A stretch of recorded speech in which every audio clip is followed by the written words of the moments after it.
About the $3 million, I've made a decision to divide it between my mom and me. This decision came shortly after my father's funeral. Jack, after perusing the inheritance documents without seeking permission, remarked to me, "Kelly, don't be too greedy. Oh, finally, I can quit my job. I have to thank that doddering old man." Doddering old man? Are you talking about my dad? I inadvertently blurted out.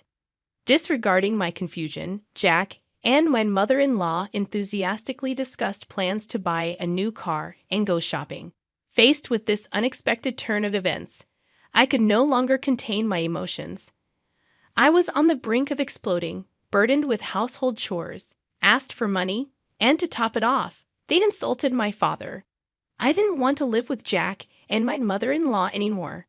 Suppressing my anger, I forced a smile and replied, "Sure, feel free to use the money as you and my mother-in-law please.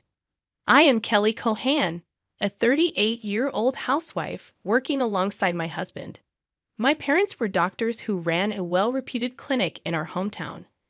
As an only child, I was showered with love. After graduating from the School of Pharmacy, I secured a job at a major pharmaceutical company.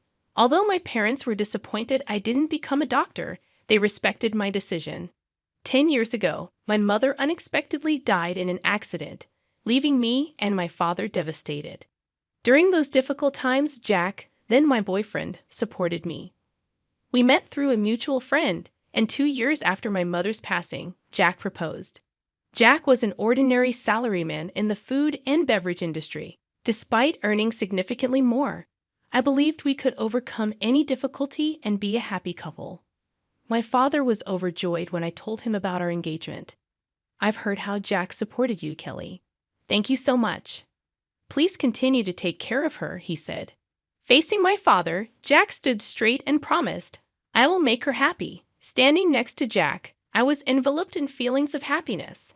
The following week, we went to Jack's family home to announce our marriage. His mother, with flashy makeup and divorced from Jack's father, evaluated me rudely. "Marriage, huh? You're Jack's choice, are you?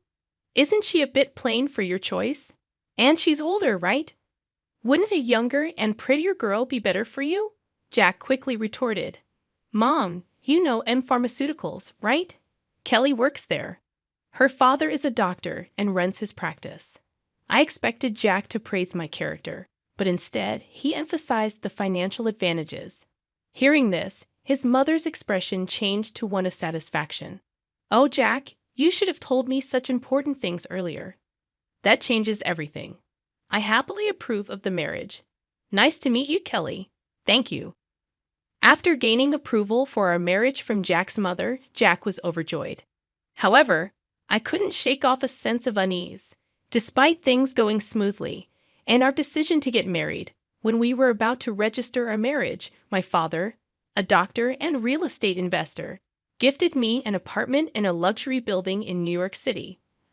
I told Jack, "Dad has given me this apartment as a wedding gift, but it's our new home. Let's live here happily and peacefully together." Jack smiled happily, and thus our married life began. However, after getting married, I realized something unsettling. Jack, who had lived with his parents until then, was almost incapable of doing household chores. He couldn't cook, didn't know how to use the washing machine, and showed no interest in learning. He would leave his garbage scattered around, not bothering to throw it away. While I wanted to diligently share household responsibilities, Jack's careless attitude increased my dissatisfaction. In the first year of marriage, I took on all the household responsibilities despite some complaints, given that we were still in the honeymoon phase. But with the exhaustion from work and struggling to keep up with chores, I reached my limit in our second year. Deciding to have a serious talk with Jack about sharing household duties, I bravely expressed my dissatisfaction. To my dismay, Jack responded without gratitude or reflection, saying, "I'm tired from work too. You're much better at chores than I am, right? It's better if you do them since I'm not good at it." Dismissed just like that, Jack hardly helped with the chores, and I continued to bear the brunt of our household responsibilities. But that wasn't the only problem. After marrying Jack, I discovered his mother also had some peculiar ideas. Jack wasn't very interested in seasonal events, so I decided to send a quality scarf and carnations to his mother for Mother's Day. Despite choosing a nice scarf from a department store, his mother called me sounding displeased. She criticized the scarf, saying it wasn't from a famous brand and was absurd to send such a no-name item. I tried to explain its quality, but she wouldn't listen, insisting she wanted items from a very famous luxury brand.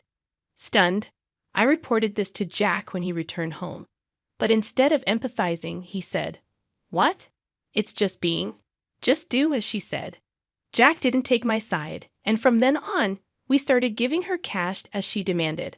Moreover, by our 5th year of marriage, she began visiting our home frequently, always finding reasons to ask for money. Jack, without any complaints, would always smile and give money to his mother. Even though I had a job, Jack's income was limited and small, making our daily life just barely manageable. Desperation led me to dip into our savings to cut living expenses. Despite my frustrations, I knew Jack cherished his mother, and she was an important person to me, having supported me during tough times. She's the mother of someone important to me, and with that thought, I endured. Now, in our 8th year of marriage, I continue to handle all the household chores and keep giving money to my mother-in-law. One day during this routine, my father, whom I hadn't seen in a while, unexpectedly called me. The story he shared during our rare meeting was shockingly unexpected. He revealed that he was suffering from terminal cancer, and treatment was no longer possible. Overwhelmed with shock, tears spilled from my eyes. My father gently stroked my head, just as he did when I was a child, saying, "Kelly, this is fate. Let's accept it quietly." I questioned, "Dad, why even you?" Thus, my days became a juggling act of work, household duties, and now visits to my father's hospital. While work allowed some flexibility, managing the household was not easy. When I told Jack I would be caring for my father, he showed no reaction or willingness to help. "Well, it's tough with your father's sudden condition, but please do your best," was the only thing Jack said. He visited my father in the hospital only once. I was so preoccupied with my father's care that I had no time to spare for Jack. If I had time to worry about Jack, I wanted to prioritize my father. One day, as my father lay in his hospital bed, he suddenly asked me, "Kelly, how is your marriage with Jack going?" Caught off guard, I found myself thinking about Jack's attitude at home and his mother's behavior. I couldn't answer properly. Seeing my hesitation, my father seemed to understand and spoke to me, "Kelly, you don't have to endure. Think about your happiness. Don't worry. You won't have any hardships after I'm gone." I couldn't hold back my tears and wept, and my father silently and firmly held my hand. 3 months later, the inevitable moment arrived. My father passed away quietly. Engulfed in immense sorrow, I started arranging the funeral. Jack, however, showed no interest in my grief and didn't help with any preparations. Despite this, I was too busy with the funeral arrangements to pay much attention to Jack. Many friends and acquaintances attended my father's funeral, making it a heartfelt farewell. Even the indifferent Jack and his mother attended. The day after the funeral, I received a call from a lawyer about my father's inheritance. I arranged a meeting with the lawyer and listened to the explanation. The information was all new and quite surprising. After deducting taxes like inheritance tax, my father's estate amounted to over $3 million. He had not only earned income as a doctor, but also made real estate investments, leaving behind such a vast fortune, all of it to be inherited by me, his only daughter. Wrapped in surprise and gratitude, yet trembling at the thought of handling such a huge amount of money, I proceeded with the inheritance process. After returning home, I spread out the documents received from the lawyer on my desk. Reading through them, exhaustion overwhelmed me, and I ended up dozing off on the sofa for a short while. When I awoke, I heard the cheerful voices of Jack and his mother from afar. "Huh, Jack and mother too. When did you come?" As I spoke, Jack approached me with a beaming smile, saying, "Yes, Kelly, well done. Huh, what? Confused by his sudden excitement. I noticed the documents in Jack's hand. They were the inheritance papers I had received from the lawyer. Wait, don't just read those without asking. Shocked and angry at Jack for looking through the documents without permission, I raised my voice at him. However, my mother-in-law, unconcerned, happily chimed in, "Wow, an inheritance of $3 million. Isn't that amazing? Now we can live comfortably for the rest of our lives." Confused, I couldn't understand why my mother-in-law suddenly said that. Then Jack turned serious and continued, "By the way, about this $3 million, I've decided that it will be split between me and my mom." It was right after my father's funeral. Jack, having looked at the documents related to the inheritance I was supposed to receive without permission, said to me, "Kelly, don't be too greedy." Oh, now I can finally quit my job. I have to thank that doddering old man. Doddering old man, are you talking about my dad? I accidentally said it out loud. Well, anyway, let's proceed with the inheritance process and get the money into our joint account as soon as possible. Ignoring my confusion over this sudden turn of events, Jack and my mother-in-law were excitedly talking about buying a new car and shopping. At that moment, I couldn't hold back my emotions any longer. I was on the verge of exploding, being burdened with household chores, asked for money, and to top it off, they insulted my father.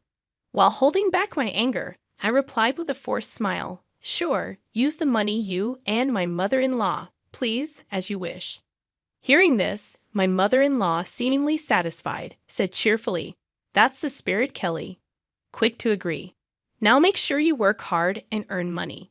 I don't want our savings to decrease, so work hard." I just nodded and pretended to listen to her selfish words.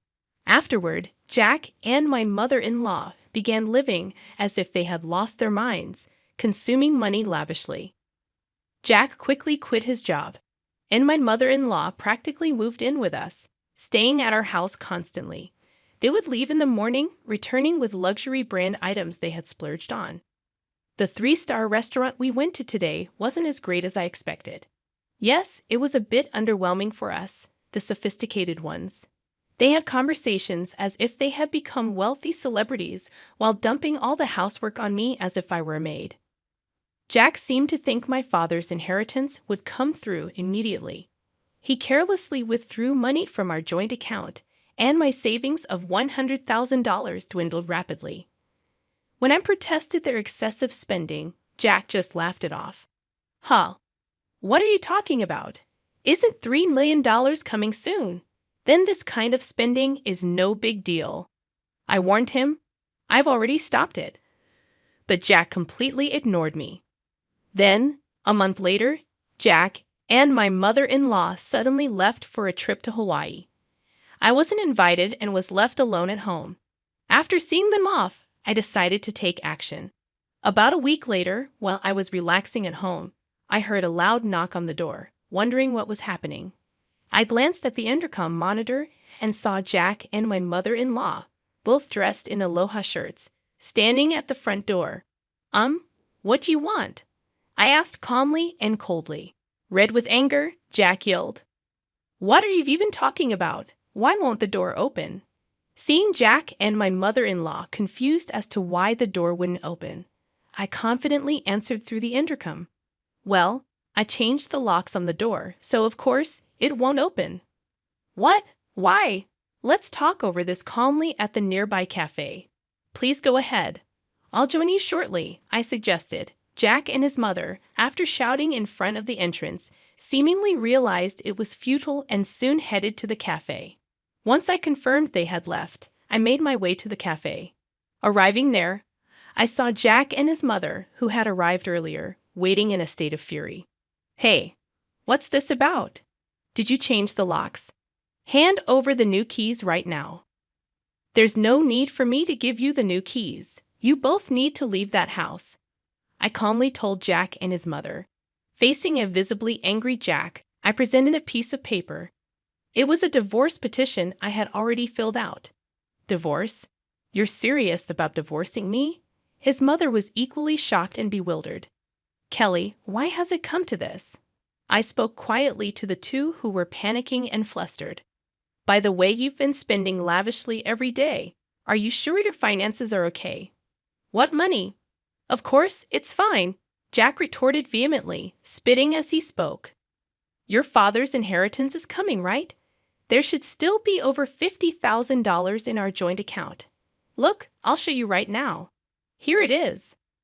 Saying this, Jack took out his smartphone and opened the banking app to check the account. At that moment, his expression changed abruptly. What? What's this? Why is the money gone? It was there just the other day. Hearing Jack's words, his mother also hurriedly looked at her phone, her face showing confusion. I revealed the truth to them as they were panicking, not understanding the situation. Of course, it's gone. I'm divorcing you.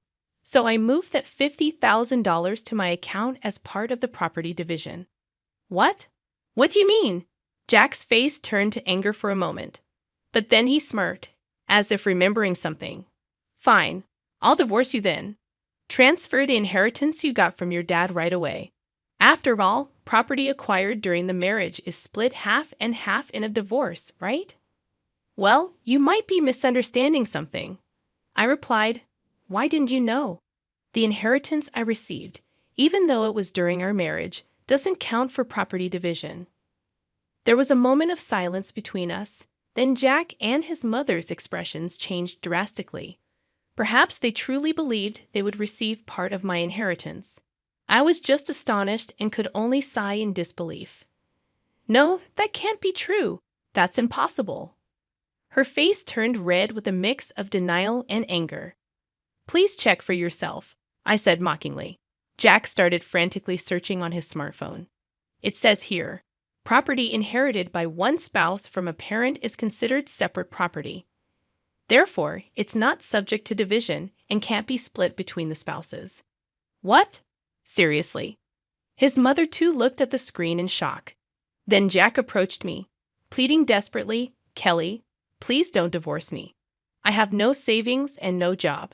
How am I supposed to live if you divorce me? Faced with Jack's whining, I spoke to him clearly and firmly. What are you talking about? Take responsibility for your actions. I will never forget how you both treated me. I'm divorcing you. I'll go to court if I have to. Intimidated by my fierce demeanor, which they had never seen before, Jack and his mother shrunk back in fear, whimpering softly. Leaving the two of them dejected, I walked out of the cafe. Later on, Jack and I were able to go through the divorce proceedings without any issues. The $50,000 I had moved from our joint account was recognized as part of the marital property division. Eventually, I managed to get Jack and his mother out of my house. Jack, having already squandered the money from the property division, found himself penniless. Furthermore, he was overwhelmed with bills from the overseas trip and other expenses he had paid for with his credit card, quickly sinking into debt. Jack and his mother had to take on even more debt to make these payments, and they now live in a rundown apartment, working tirelessly every day to pay off their debts. The stark contrast to their former lavish lifestyle has been a huge shock for them. On the other hand, I sold the condo I used to share with Jack. I then moved into the apartment that used to belong to my father.